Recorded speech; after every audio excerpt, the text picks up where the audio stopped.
Hello! Welcome to another video from Meeples West. Today is day 8 of our Advent calendar where we talk about games to play at Christmas with gamers and non-gamers. And today's game, as you can see set up on the board, is Camel Up. Camel Up is a 2 to 8 player game that plays in around about half an hour.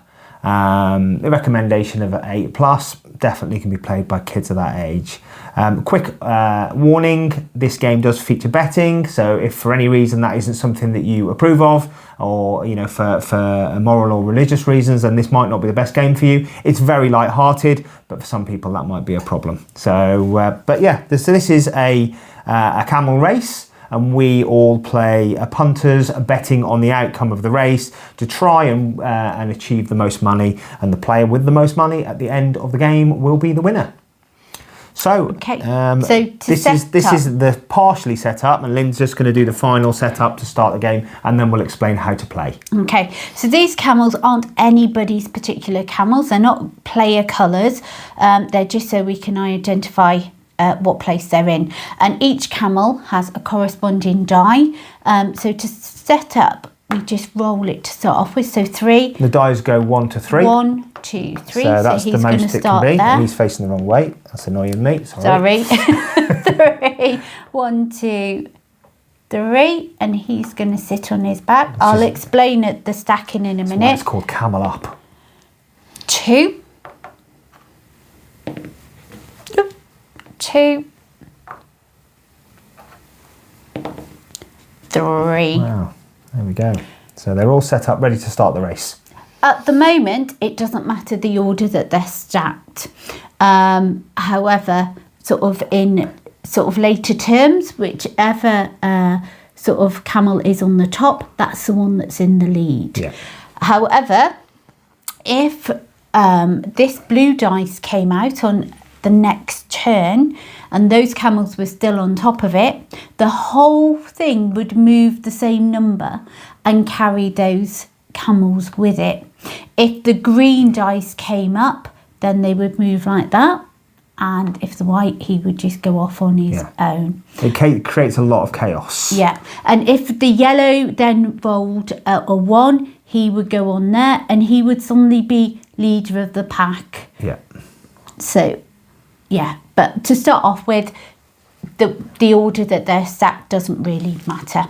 So once you've done that, you then open up the little pyramid and put them all in. It's also worth noting that this is an older version of the game. There's a new version which has come out. It has a plastic pyramid, which I believe is probably a little bit easier to use, because this can be a little bit fiddly, getting the dice to come out of the pyramid. Yeah, just getting one out at a time. So, as we've said, we're betting on who's going to win and potentially who's going to lose the race. So on your turn, you've got 4 options available to you. So the first option is to take one of these pyramid tiles. So you take that off the stack, there are 5 of those each leg, put it in front of you, and at the end of the round you're going to get 1 coin for doing this, and this is the mechanism that moves the camels. So by doing this, you're choosing to take the pyramid, turn it upside down and reveal a dice, which we'll do when we start playing.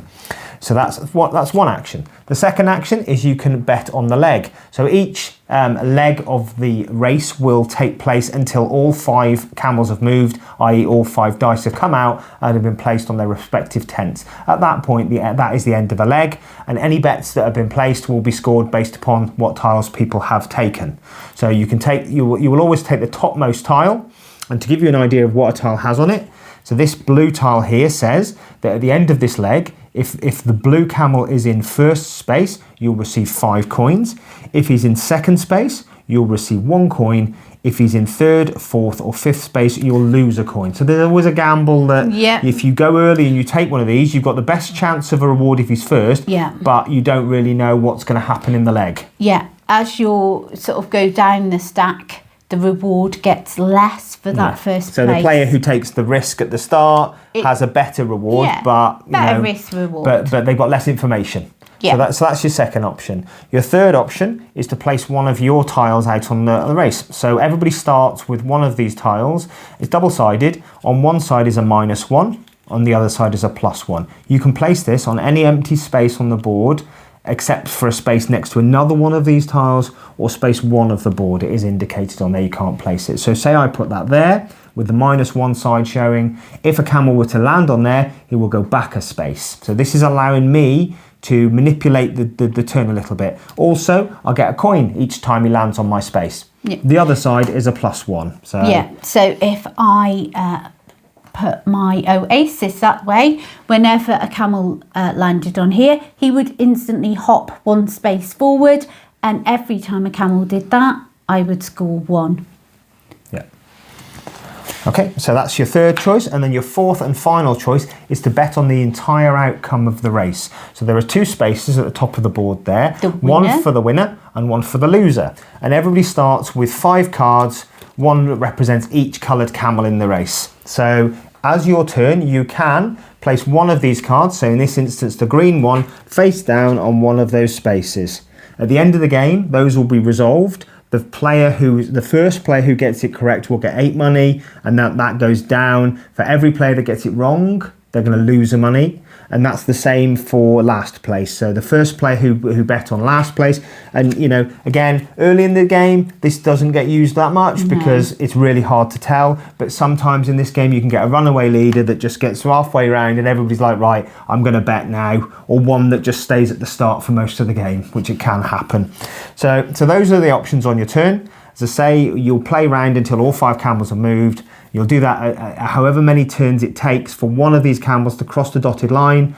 At that moment, once that one camel has crossed the dotted line, the game ends immediately and everybody resolves the money that they've got in the bank, plus any gambling that they've done on the outcome of the race. So that is the game in a nutshell. So we'll play 1 round so you can see what happens, and that will give an idea, hopefully. So you want to go first? It doesn't really matter. Yeah, I'll go, so you're and that. I'll take one of these. Give them a shake. Give it a bit of a shake. So in this version of the game, you kind of slide the thing across and then gently lift it up, and there we have. So if you can see, hopefully there, Lynn got the 2 blue. And as I said before, so it's going to move as a unit. 1, 2. So you'll be able to guess there. Green and white are in a great position there because their dice hasn't come out yet, and they've already had a piggyback. They have. Yeah, so they're looking good. So now so that's Lynn's turn. She doesn't get the money on this until the end of the round. She'll collect a coin at the end of the round. Yeah. So now Your turn. for me, white or green look a pretty good bet. So I'm going to take the white bet. And that is my turn in its entirety. I literally take the betting token and I'm gambling that the white or the green is now going to be, well, white hopefully is going to be the leader at the end of this leg. And back to you. I'm going to pop out my... So you're gambling here that you can try and influence. Try and get that white to go back. Right, fair enough, fair enough. Okay, so it's back to me. So I'm going to move the race on again. So I take one of those tiles, give it a bit of a shake, slide that across, gently lift up, and there we have it. We have a 1 for the yellow. So he just moves on his own. Yeah, so that's really simple. So nothing happens further to that. So I'm going to go again. You're going to go again. Oh, look at that. He avoided the hazard, but the green is going to get in front of him. That's unless the green, I think in this rule, if the green was to go 1, 2 and he went backwards, he goes to the bottom go underneath. because he's received that as a result of a penalty. Yeah. So he actually would. So that would really help me. So ideally, the green wants a 2.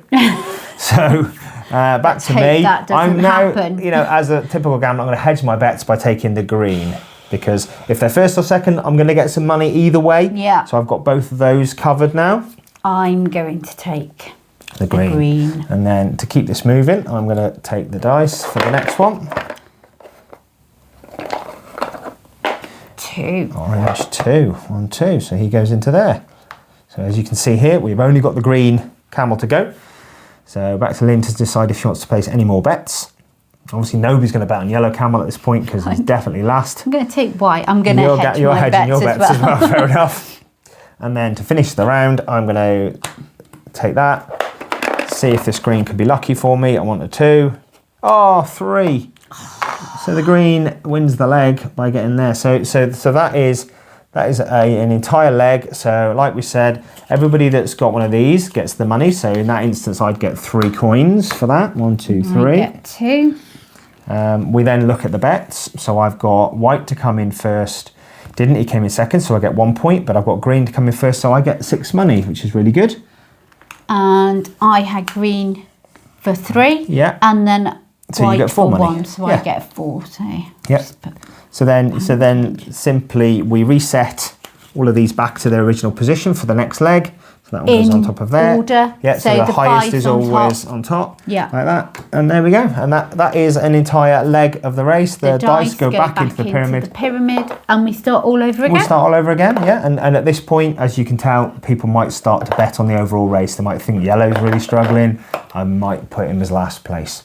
As I say, the game continues round. It's a really fun game. It plays really quickly. Again, like we've said about a couple of the other games we've mentioned in this series, a lot of laughter, a lot of fun, a lot of shouting, a lot of, oh no, I thought he was going to be the best and suddenly he's doing terribly. Yeah. The game has a couple of expansions available with a referee and an extended course to make the game a bit longer. So there's lots of variants that you can get for this, which is good. Another one that we quite like is one where there's an additional dice for the last placed. So that stops. So yeah, so in this instance, you'd put another yellow die in there. So the yellow would have 2 die in a round just to try and keep the competitiveness, because there is a danger that some become left out right early on. Yeah. And we've had a really quick leg there. So actually, it could be over in 2 legs really, or 3 legs probably. It's not a long game. It isn't.